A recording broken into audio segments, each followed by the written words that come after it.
If the scale disappeared tomorrow, would you still know how to measure progress? Today, we're redefining what thriving in midlife really means. It's going to be a good one. Grab your coffee and let's get into it.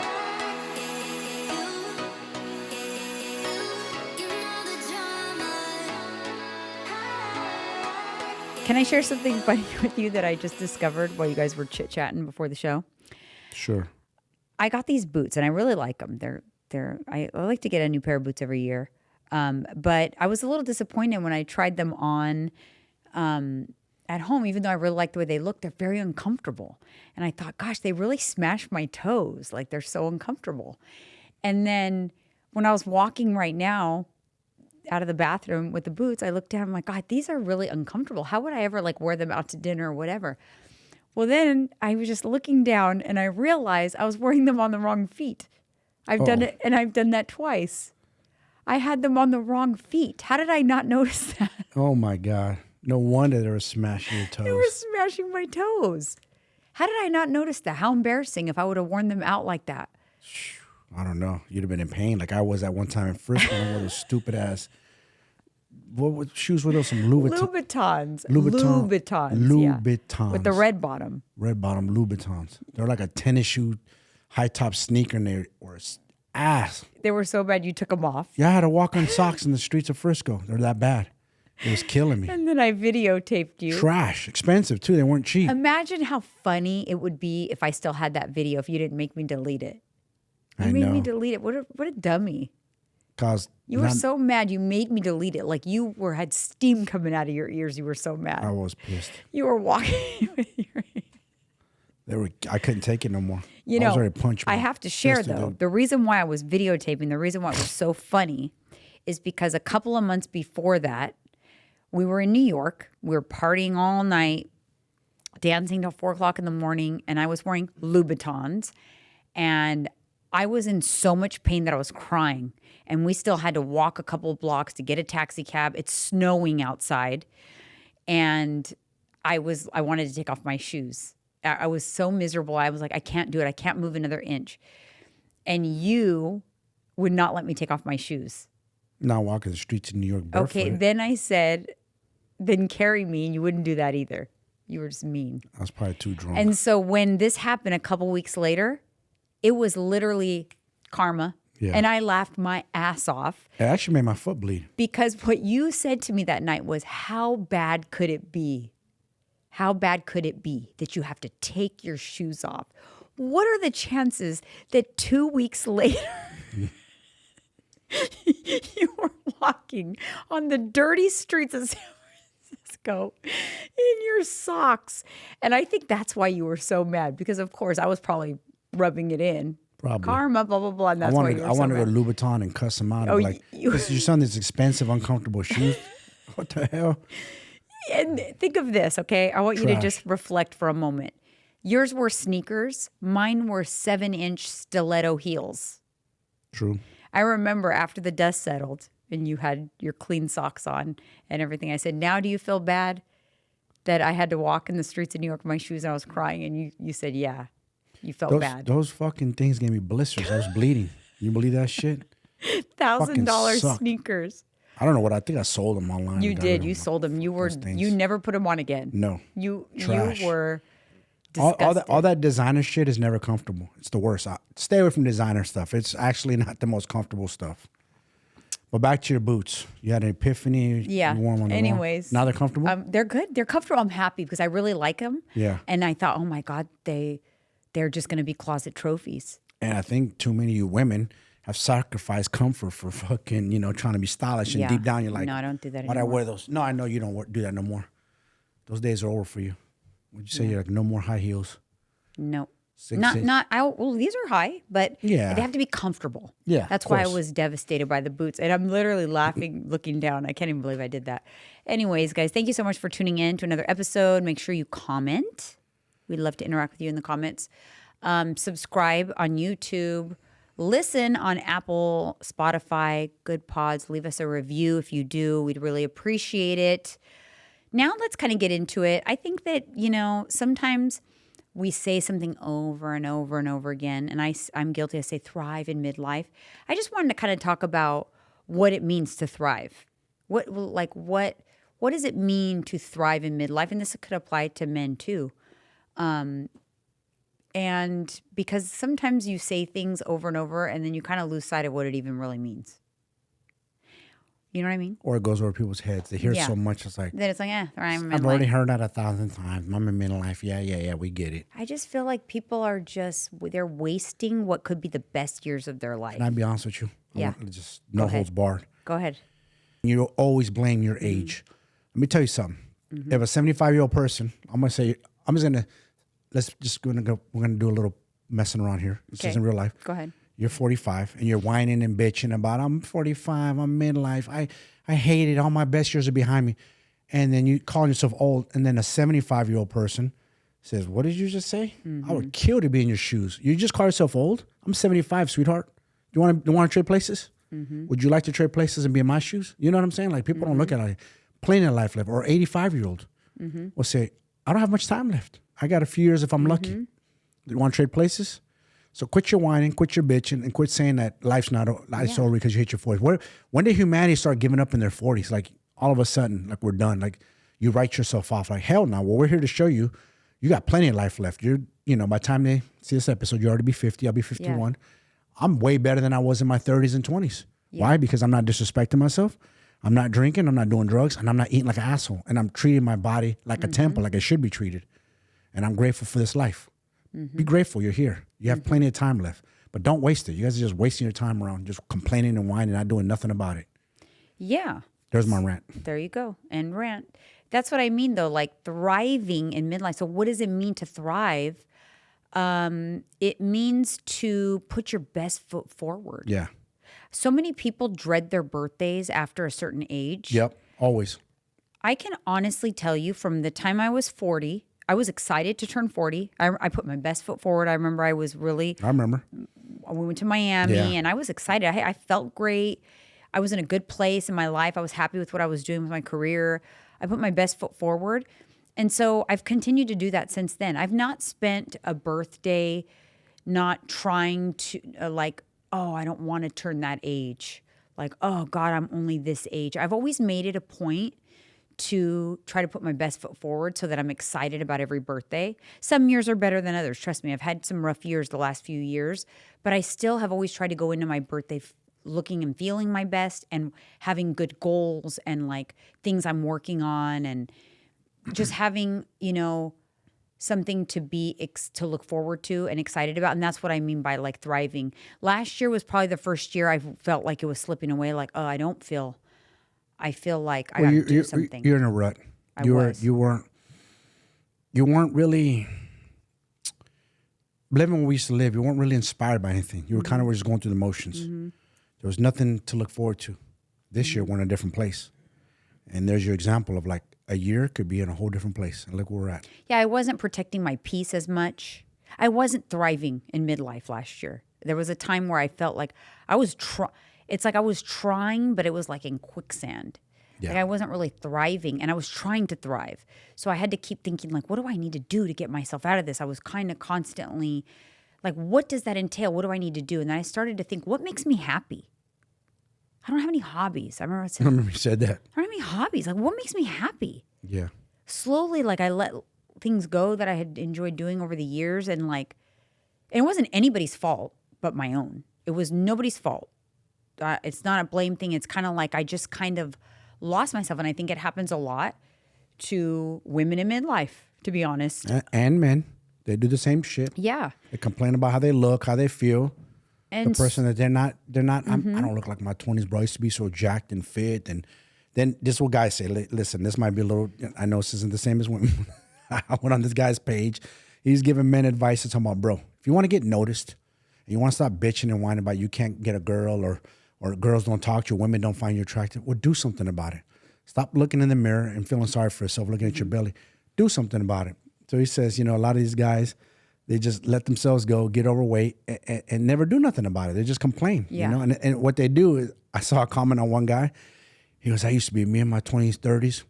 Now I'm married, and my wife barely initiates, intimacy. Yes. Yeah. And I said, damn, that's your typical midlife man. That's what it said. Yeah. Like he was just beating himself down in the comment. Like, Well, bro, he's just giving you advice. Do something the about video it. we're just seeing. He's just telling you the blueprint. I was a Yeah. bouncer.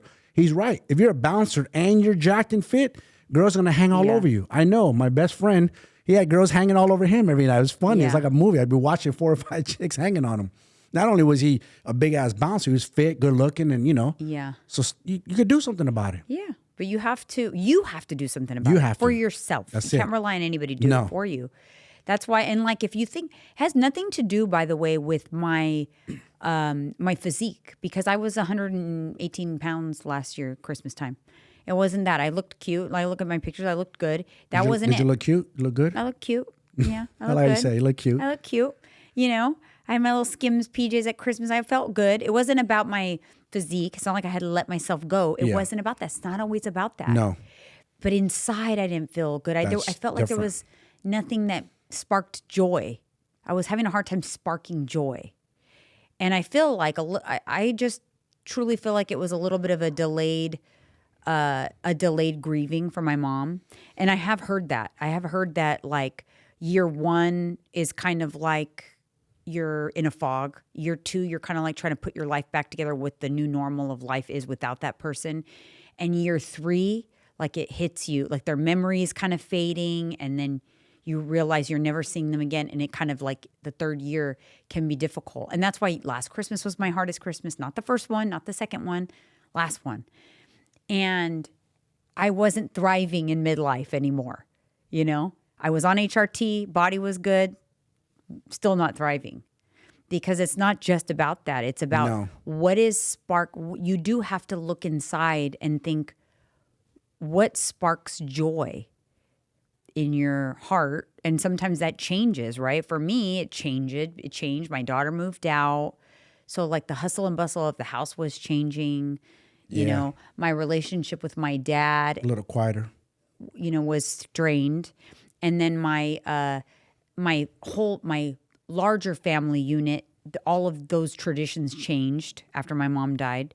So it's like we didn't have any traditions. There was nothing sparking joy, and I didn't have any hobbies. 0. So I needed to kind of like stop and figure out, what can I do about this? And I've said this before, but if you're feeling this way, nobody's going to come and save you. Listen, I love that saying, but at the same time, that same saying it goes over everyone's head. Mm-hmm. They don't get it. It's like you need to be slapped upside the head, upside the face. Nobody's coming to save you. Understand that. You're sitting there waiting for something to happen. There's no magic sign. I'm sorry, but God's not going to place his hand on you to save you. You got to save yourself. Yeah. That's just the way it goes. No, You have to save yourself. And you have to start thinking, okay, like what can I do?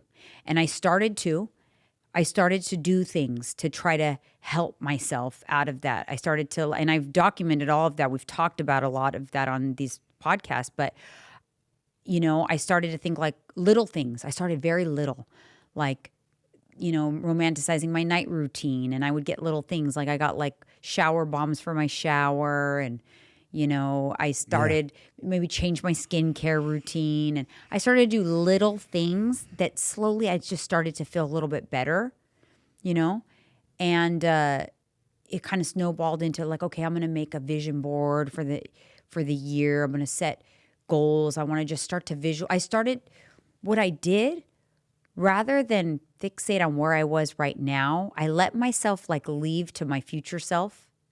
And I tried to like vision like what my life would be like if I reached all my goals. And I tried to like tap into the joy of the future. Yeah. Do you know what I mean? You have to. And that goes for everything. Like currently, you don't like the way you look and feel. You just don't. And we talk about that over and over and over. But sometimes you need to hear it over and over, and then finally something breaks out. You're like, you know what? They're right. I'm done. I'm ready to do something about it. You got to get excited about that future person that you got to become. You have to become that person before you are that person. Yeah, sometimes your circumstances are dire. So you can't spark joy with your current circumstances, but guess what? Your mind can travel anywhere. Why is it that we can, and everybody has this, why is it that we could daydream about what we would do if we won the lottery tomorrow? Our life would change in an instant. Yeah. You become your whole life becomes way different after that moment that you came into a ton of cash now.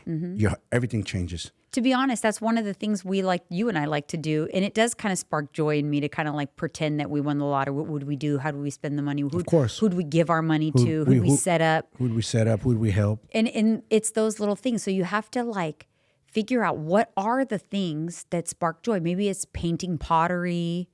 Maybe it's like, maybe you do want to learn a new dance, learn a language, like lots of different things you can do, get into a new show. But start to think about like, what are the things that bring me joy and what are the things that take me out of my peace? And you better start shifting things around, because if you have a bunch of things that you do and happen to you daily that take you out of your peace, but you do them anyway, that's a problem. And if you don't have a lot of things that spark joy or you're not doubling down on them, that's a problem. Learn something new. Learn something that's been in the back of your mind or heavy on your shoulders, like you just haven't taken the plunge to learn, but you're ready to learn now. Just like me, I'm on a mission to like learn how to edit better. AI, I want to get better. I don't want to get left behind. I don't want to be like shoulda, woulda, coulda. I just told you, I was complaining to you, kind of venting like, wow, I wasted so many years doing fucking nothing. Could have been learning, could have been doing things, but I don't know what it was. I had like my own mental block. A rut. A little bit. And I'm a human. I'm just like the rest of everybody. I know what I'm good at. I know what I'm not good at. So when I'm not good at, I need to learn. I need to get better. I just have to have an open mind to learn. And a lot of people don't. They have this closed mind. They get to our age and all of us saying things like they don't need to learn. Like, I've been out of school all these years. Maybe you've been in college. Maybe you got the degree 20 years ago and like, that's it. Yeah. No, you should be learning. Like my boy Adam said, 5 new things each week. Yeah. Learn. It's very good. The mind likes to learn. It likes to learn. Yeah, and that's how you thrive. Learn You do about thrive. yourself. So that is how you thrive, because if you learn new things and you find joy in things you never thought possible. For me, riding my e-bike I was going to say something new. is new, and it brings me joy. Yeah. Going to Like, the beach, right? When we first pull into the beach, going I'll on a little never trail, forget opens the up and like, first whoa. time over the hill through the bike route that we took from our house, and it was the beautiful beach. Beautiful. Open right It up. took my breath away. Couldn't believe it. This is basically in our backyard. Yeah. But the whole time we were riding, though, I hadn't felt like that in a long time. I was smiling ear to ear, and I thought, this is joy. Like, this is joy. Like, this is a joyful feeling that doesn't cost any money. We're just out riding our bike, just listening to music, singing, just air. Free birds. Just riding. Letting that ocean air just whip you in the face. Riding for no reason than to just turn around and go back home, Just to see the Just beach. riding, or riding to just something. Just even when we ride to Trader Joe's, that time we're up that road, Yeah. it's just so like, but it's, Because you're getting out and doing things. You got to stimulate yourself. but what I'm saying is, don't hold yourself back thinking, oh, I don't like to do this, I don't like to do that. If one more person tells me, I thought you didn't like the beach, I'm gonna like lose my shit. Listen, if at time in my life when I was my miserable self, if I said, I don't like the beach, it makes me dirty, blah, blah, blah, things change. That's the whole point. People change, they evolve, and I've learned to open my mind to things that might bring me joy, that I previously had a blocker. Everybody puts up these blocks. I'm not good at that. I can't dance. I don't know how to do makeup. I can't do my hair. I don't know how to get styled. I hate being outside. I hate the beach. You just are programming yourself further and further. And I used to be that person. Yep. And that's what I always joke. Now it's like the big joke. Like, listen, if you knew San Jose Janine, you don't know OC Janine. And I'm not just saying just because I moved. I'm just saying what I embarked on last year when I was in that rut, and I said, no more. I'm coming out. Your frame of mind changed. I'm coming out of the You rut. opened it up. And not only that, is you used to bitch about, you're the workout guy. You like the gym and you find joy. I'm not me. I just like it for the aesthetics. And now that you challenge yourself, you went on your journey to get stronger, build muscle, you seem to embrace it and enjoy it more. Because the mindset that you need to do to shift, to get yourself out of a rut, to thrive, guess what? It can be used in anything. Anything. Education, business, your family relationships, your activities that you do every day, skills, anything. You apply the same mindset. Like, I don't know how to do it, but I can try. I can learn, instead of, I don't know how to do that. I mean, and you still have to catch yourself, right? Even earlier, I was talking to Tyler about my camera settings and this and that. And he's like, you have a mental block when He's it comes right. to the camera settings and all of that. Just stop, open your mind, and let me teach you. Once it clicks, you're going to get it. And then I was like, you're right. You're right. Okay. The next time we're going to work on it, when you come to visit, we're going to set it up. I'm going to open my mind. I'm going to learn it. I'm going to get it. I'm going to understand it. Hey, you did the same thing to me about CapCut. I did. And I was like, I don't know how to do it. I don't know what to do. Kind of shut down. Yeah. You're like, I don't know how to do it. And I said, well, have you tried? Have you opened it up and started playing with it? And you said, nope, you didn't. Your thing is sometimes, and I've worked on it with you, you're afraid to try and fail or mess something up. Like you want to try it and it to work perfectly right away. I'm like, click a button that screws up your whole project. That's how you learn. Click and drag and move and click away and figure out how to get back. That's how you learn. You learn just like the kids, right? They fall and get up and fall again and get up, and then they hold something and they fall. You don't learn if you fall and your parents run over and pick you up and hold your hands and help you walk. You're never going to learn that way. True. So that's why when you get mad at me sometimes, when you say, well, just show me so then I'll learn. I'm like, no, click around, do it. That's how you're going to learn. You think showing you is going to teach you? It's not going to teach you. It's going to fall right out of your head. It's like your parents picking you up and walking you across the room. No, you just tell them from across the room. You encourage them. You can do it. Get up and try again. It's okay if you fall. Just get up and try again. Yep. That's how you learn something. Yep. You know? That's how I gotten better too. And then you thrive. And then it becomes addicting and contagious. Yeah, I want to get better at it. Yeah. I got the basics It's down for the most rewarding. part and everything else, but now I'm going to get better at it. So Other things too. that's how you thrive. You thrive by learning new things. You thrive by trying new things. Some things you might not like. Some things you might find like, I'm shocked. I never in a million years would have told you, yeah, I thought, okay, riding a bike will be cool, blah, blah, blah. I wouldn't have predicted that it's my most favorite thing to do. It's literally my most favorite thing to do. It has nothing to do with what I look like. I don't do my hair. I don't put makeup on. I put that ugly helmet on. We get on the bike and we just go. We don't spend any money. We just get on the bike and ride. We pack a lunch and go eat at the beach. Make it like it is so rewarding.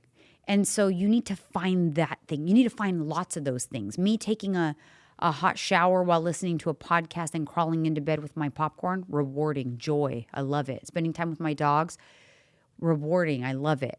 It's little things. Little things are so important, you know? Yeah.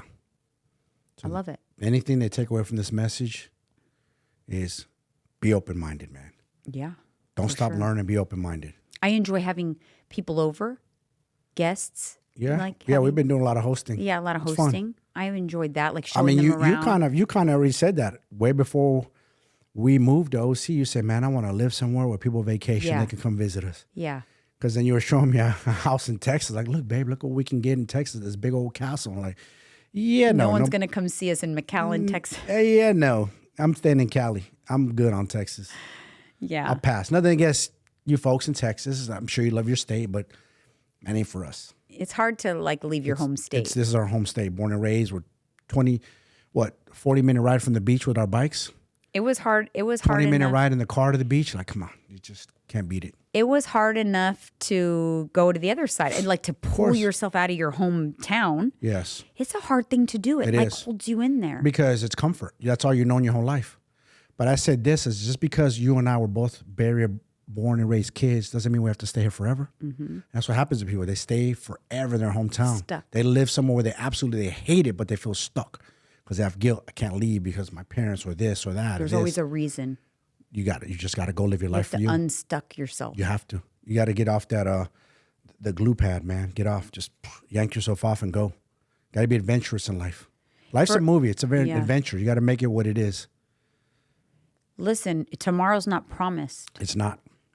It's not promised. And so while it's good to have goals and plans and all of that, you also have to learn to thrive daily in your current body, in your current economic status, in your current home. And you remember there was this house on our corner in our old house on the corner. And it was probably like 3 or 4 families that lived in that house. there was like 12 people. They were always celebrating a birthday or a something, and they always looked so happy. Yeah. They had very little. They were They crammed had in one 12 house. people crammed in a tiny house, or more people. There was a lot of people in that It house. was. But they always looked so happy. And I remember thinking, like, that's nice. Like, they have very little, but they have joy. Yeah. That's true. You know, it's so important to like learn to spark that joy. When your fire goes out, your candle goes out, it's sad. It is. It's like you're defeated. It's like you're done. Yeah. So if you learn anything from this episode, it is to think about ways in your life right now that you can thrive and spark joy and just be open-minded to it, because it could be the thing that brings you the most joy could be the most unexpected thing that you would have never thought possible if you just open your mind to it. And it's right around the corner. You're one decision away. On the next episode, I want to talk about exactly what I would do differently if I had to start my midlife journey all over again, like without making any mistakes, like exactly what I would do differently to like make it the best ever. It's gonna be a good one. I'll see you there.